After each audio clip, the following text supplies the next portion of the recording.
പാചകരസത്തിലേക്ക് എല്ലാവർക്കും സ്വാഗതം. ഇന്ന് ചെറുനാരങ്ങ കൊണ്ടൊരു അച്ചാറാണ് ഇടാൻ പോണത്. വെള്ളക്കിട്ട അച്ചാറാണ്, മുളക് പൊടി ഇട്ടുള്ളതല്ല. വെള്ളക്കിട്ട അച്ചാറാണ് ഇടുന്നത്. അതിനിപ്പം നാരങ്ങയ്ക്കൊക്കെ നല്ല വിലക്കുറവാണ്. എല്ലാവർക്കും നാരങ്ങ വാങ്ങിച്ച് അച്ചാറിടാം. അപ്പം എല്ലാവർക്കും അച്ചാറിടാൻ പറ്റിയതാണ് ചെറുനാരങ്ങ.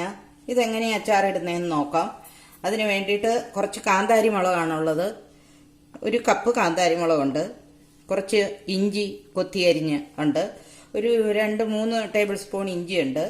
അതുപോലെ തന്നെ 2 ടേബിൾ സ്പൂണോളം വെളുത്തുള്ളിയുണ്ട്. അത് വൃത്തിയാക്കി അരിഞ്ഞു വെച്ചിരിക്കുകയാണ്. 2 വറ്റല മുളക്, കരിവേപ്പില. ഇത്രയാണ് ഇപ്പം ഇതിന് വേണ്ടത്. പിന്നെ കടുവറക്കാനുള്ളതാണ്. അപ്പം ഇതൊന്ന് അരിഞ്ഞെടുക്കാം. നാരങ്ങ നന്നായിട്ട് കഴുകിയിട്ട് ഒരു ഇഡ്ഡലി പാത്രത്തിൻ്റെ തട്ടിലോ അല്ലെങ്കിൽ ഒരു സ്റ്റീമറിനകത്തോ വെച്ച് ഒന്ന് ചെറുതായിട്ടൊന്ന് വാട്ടിയെടുക്കുക. ഒത്തിരി നേരം വെക്കരുത്. ഒരു 5-6 മിനിറ്റ് വെച്ച് കഴിയുമ്പം നാരങ്ങ ചെറുതായിട്ടൊന്ന് ഞെങ്ങാൻ തുടങ്ങും. ഒന്ന് സോഫ്റ്റ് ആവും. അന്നേരം താത്തു വയ്ക്കണം. പൊട്ടി ഇതിൻ്റെ നീരൊന്നും പോകാനുള്ള ഇടം കൊടുക്കരുത്. ഒരു 5-6 മിനിറ്റ് ഒന്ന് വേവിക്കുക. അപ്പോൾ ഒന്ന് ഇങ്ങനെ ഞെക്കി നോക്കുമ്പം ഞെങ്ങും. അപ്പോൾ ഇറക്കി വെച്ചിട്ട് ഒരു തുണി വെച്ച് നാരങ്ങയെല്ലാം നന്നായിട്ട് തുടച്ചു വെച്ചിരിക്കുകയാണ്. ഇനി ഇതൊന്ന് കണ്ടിച്ചെടുക്കാം.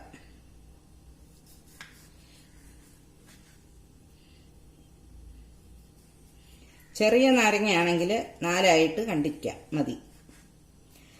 വലിയ നാരങ്ങയാണെങ്കിൽ ഈ കഷ്ണം ഒന്നുകൂടെ ചെറുതാക്കാൻ പറ്റും. ഇതിപ്പോൾ ചെറുതായതുകൊണ്ട് 2 കണ്ടിക്കുന്നുള്ളൂ.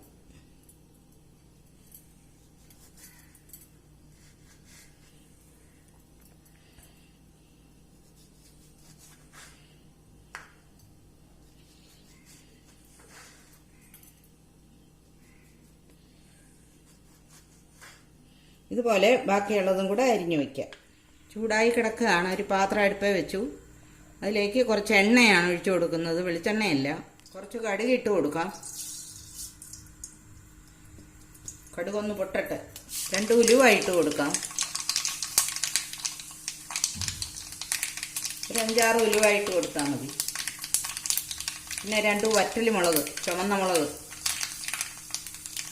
മുറിച്ച് അതിട്ട് കൊടുക്കാം. പിന്നെ ഇഞ്ചി അതിലേക്ക് ഇട്ട് കൊടുക്കാം. ഈ വെളുത്തുള്ളി ഇട്ട് കൊടുക്കാം.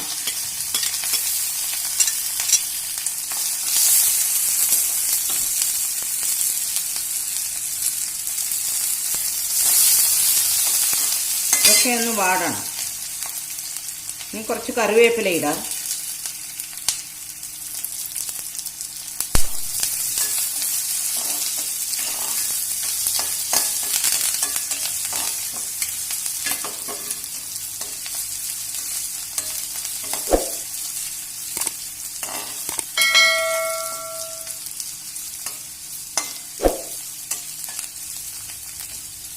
തീ കുറച്ച് വയ്ക്കണം.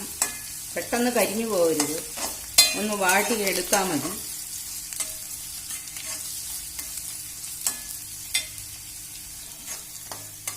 ഇതിലേക്ക് ഈ കാന്താരി മുളകും കൂടി ഇട്ട് കൊടുക്കാം.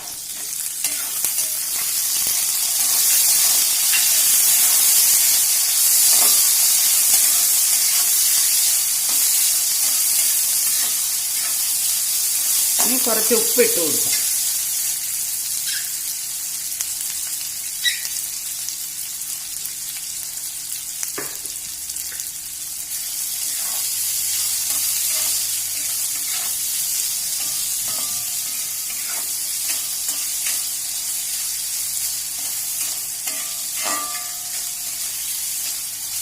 ഇതെല്ലാം കൂടെ ഒന്ന് വാടട്ടെ. വാടി കരിഞ്ഞ് കറുത്ത് നിറമൊന്നും ആകണ്ട. ഒന്ന് വാടിയാൽ മതി.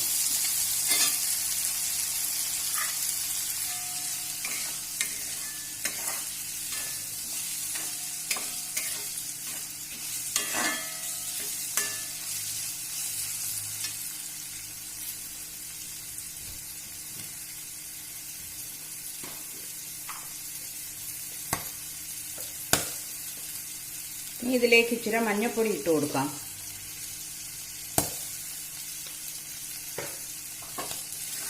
മുളകൊക്കെ പൊട്ടാൻ തുടങ്ങിയിട്ടുണ്ട്.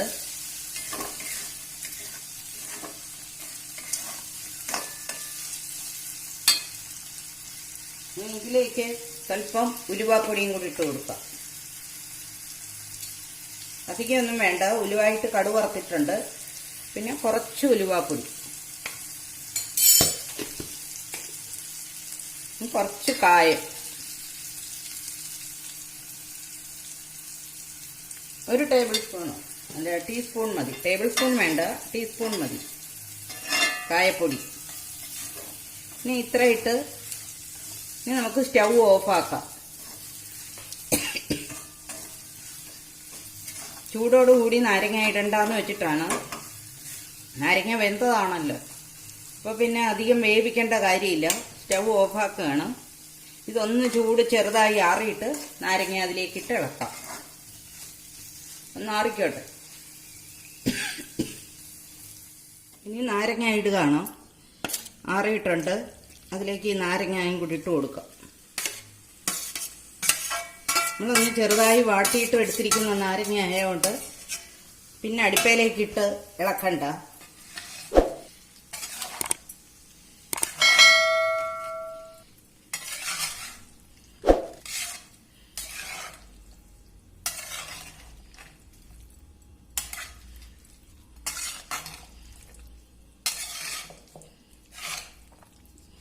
ഇനി ഇതിന് കുറച്ച് ഉപ്പിട്ട് കൊടുക്കണം. ഉപ്പ് കുറച്ചല്ലേ ഇട്ടിട്ടുള്ളൂ. ഉപ്പ് ഇച്ചിരി കൂട്ടിയിടണം എപ്പോഴും. നാരങ്ങ അച്ചാറിടുമ്പോൾ ഉപ്പ് ഇച്ചിരി മുന്നോട്ട് വേണം എപ്പോഴും ഇട്ട് വയ്ക്കാൻ. നാരങ്ങ ഇരുന്ന് അതിൻ്റെ വെള്ളം ഇറങ്ങും, പുളിവെള്ളം ഇറങ്ങുമ്പോൾ ഉപ്പ് പോരാതെ വരും. ഉപ്പുണ്ടെങ്കിൽ അങ്ങനെ കേടാവില്ല. ഉപ്പ് എപ്പോഴും മുന്നിട്ട് നിൽക്കണം.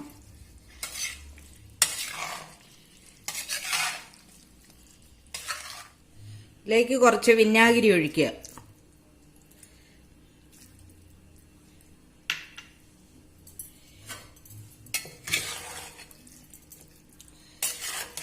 വിനാഗിരിയും കൂടി ഒഴിച്ച് ഇളക്കി വെക്കുക. ഇനി ഇത് നന്നായിട്ട് ആറിയിട്ട് ഒരു കഴുകി തുടച്ച നല്ല എയർ ടൈറ്റായിട്ടുള്ള ഒരു കുപ്പിയിലിട്ട് നന്നായിട്ട് അടച്ചു വെക്കണം. ആറിക്കഴിഞ്ഞേ ഇടാവുള്ളൂ, ചൂടോടെ ഇട്ട് വെക്കരുത്. അതുപോലെ നനഞ്ഞ സ്പൂൺ ഇട്ട് കോരുകയൊന്നും ചെയ്യരുത്. സ്പൂൺ കഴുകി എടുത്താൽ അത് തുടച്ചിട്ടേ അച്ചാറിലിടാവുള്ളൂ. അല്ല എങ്കിൽ അത് പെട്ടെന്ന് പൂത്തു പോകാൻ സാധ്യതയുണ്ട്. ഒരു 2-3 ദിവസം പുറത്തിരുന്നേച്ച് പിന്നെ നമുക്ക് എടുത്ത് ഫ്രിഡ്ജിൽ വെക്കണമെങ്കിൽ വെക്കാം. ഇപ്പം നാരങ്ങ അച്ചാറ് എല്ലാവരും ഇതുപോലെ ഇട്ട് നോക്കുക. ഇഷ്ടപ്പെട്ടെങ്കിൽ സബ്സ്ക്രൈബ് ചെയ്യുക, ലൈക്ക് ചെയ്യുക, ഷെയർ ചെയ്യുക. താങ്ക്